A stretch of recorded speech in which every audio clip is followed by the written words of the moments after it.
Hello বন্ধুরা, আমি মৌপিয়া আজ একটা নতুন ব্লগ নিয়ে চলে এসেছি। আজকে সকাল এখন বাজে 6টা, পৌনে 6টা মতো বাজে। আজকে আমি পুরো রেডি, পুরোহিতকেও বলা আছে। তো আমরা এখন জগন্নাথ দেবের দর্শনে যাব।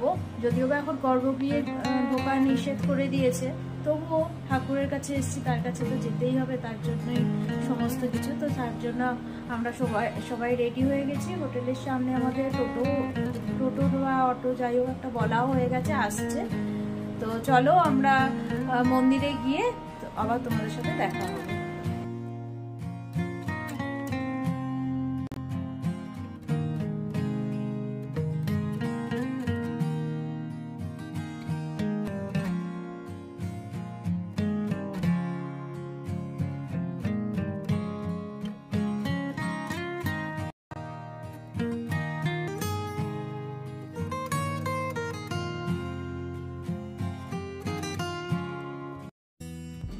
পুরাণে যে কথিত আছে বড় 4 ধাম, তার মধ্যে পুরী অন্যতম।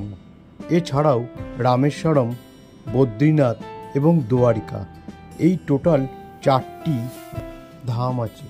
যদিও রামেশ্বরমটা মহাদেবের মন্দির, তবু সেখানে শ্রীরামচন্দ্র মহাদেবের পুজো করেছিলেন এবং সেই জন্যই এখানেই বিষ্ণুর প্রথম স্নান করানো হয় এবং পুরীতে ভোগ গ্রহণ করেন। এরপর আসছে বদ্রীনাথ, সেখানে গোটা ব্রহ্মাণ্ডকে তিনি পালন করেন এবং তিনি দ্বারিকাতে শয়ন করেন। বন্ধুরা, সময় করে অবশ্যই এই 4 ধাম দেখে আসবেন। পুরী মন্দিরটা ভেতরে তো কোনোভাবেই ফোন অ্যালাউ নয়, যার জন্য আমরা ভেতরটা দেখাতে পারলাম না। তোমরা সবাই জানো হয়তো, তো একটু দেখে নাও, পরে তোমাদের ডিটেলস। এখানে প্রচণ্ড আওয়াজ হচ্ছে, তার জন্য নয়েজের জন্য হয়তো আওয়াজ আসবে না। আমাদের পুজো দেওয়া হয়ে গেছে। প্রচণ্ড ভিড় আজকে, যেহেতু গুড ফ্রাইডে পড়েছে, যার জন্য প্রচণ্ড ভিড় হয়েছে। আমরা সকাল সকাল এসেছিলাম বলে একজন আমাদের পান্ডা পরিচিত, তোমাদের ফোন নাম্বার, নাম সবই দিয়ে দেবো যাতে তোমাদের সুবিধা হয়। তো সেখানে দিয়েছিলাম বলে তাড়াতাড়ি হয়ে গেছে। এটা হচ্ছে মন্দিরের দক্ষিণ দিক। বন্ধুরা, আমরা আগেই বলেছি পুরীতে এসে আমরা অন্নভোগ নিবেদন করেছিলাম, যেটা 2100 টাকা আমাদের পড়েছিল। এটার পেছনে কারণ হচ্ছে, আমরা জানি বিষ্ণুর যে 4 ধাম, তার মধ্যে পুরী ধাম খুব অন্যতম, কারণ এখানে জগন্নাথ দেব ভক্ষণ করেন। শুধু তাই নয়, এখানকার অন্নভোগ অনাথ শিশুদের মধ্যে দিয়ে দেওয়া হয়। যাই হোক বন্ধুরা, পুজো দেওয়ার পর বিকেল 4টে নাগাদ আমাদেরকে এই ভোগ পাঠিয়ে দেওয়া হয়েছিল। দেখতেই পাচ্ছেন আমি এবং সিঞ্জন খুব তৃপ্তি সহ সেই ভোগ গ্রহণ করছি।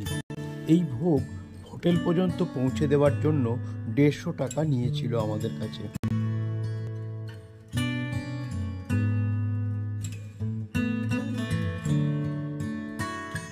জগন্নাথ দেবকে অন্নভোগ দেওয়াটা খুবই ভালো। তো সেক্ষেত্রে আমরা অন্নভোগ নিবেদন করেছিলাম ভগবানকে। বাকি সমস্ত খাবার তো তোমাদেরকে আগে ভিডিও করে দেখিয়েছি। এটাও ওনারা আবার পাঠিয়েছেন শুকনো ভোগ প্রসাদ, যেটা তো দেখো ভগবানের শুকনো ভোগ।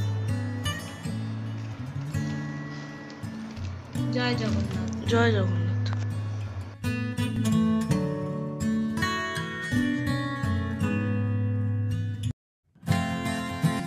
বন্ধুরা, পুজো তো দেওয়া হলো, কিন্তু আরেকটা জিনিস বাকি থাকলো যে, হ্যাঁ ঠিকই ধরেছেন, পুরীর সন্ধেবেলার মার্কেট অসাধারণ। আমরা বাঙালিরা যারা পুরীতে গিয়ে সন্ধেবেলায় পুরীর মার্কেটে না ঘুরতে পারলে যেন পেটে ভাত হজম হয় না, তাই না বন্ধুরা? শীত, গ্রীষ্ম, বর্ষা, আপনি যখনই যাবেন এই ধরনের ভিড় পুরীর মার্কেটে সব সময় চোখে পড়বে।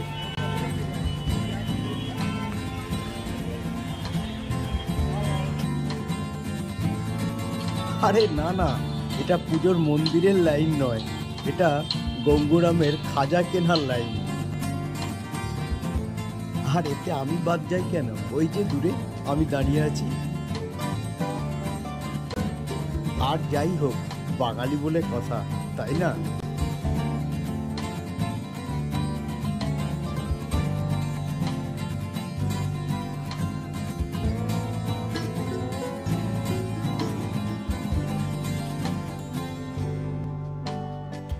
খাজার দাম কিন্তু নেহাত কম ছিল না। ঘিয়ে ভাজা খাজা 500 টাকা আর রিফাইন অয়েলের খাজা 200 টাকা কেজি ছিল। চলুন, পুরীর খাজাও কেনা হয়ে গেল।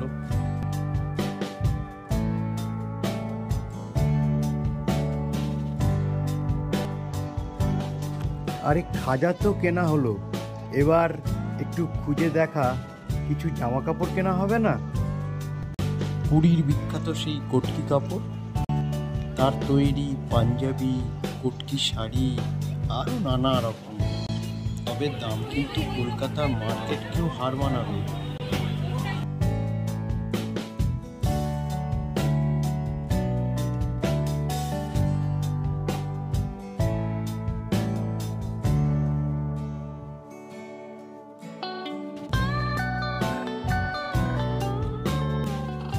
আরে দাঁড়ান দাঁড়ান দাঁড়ান,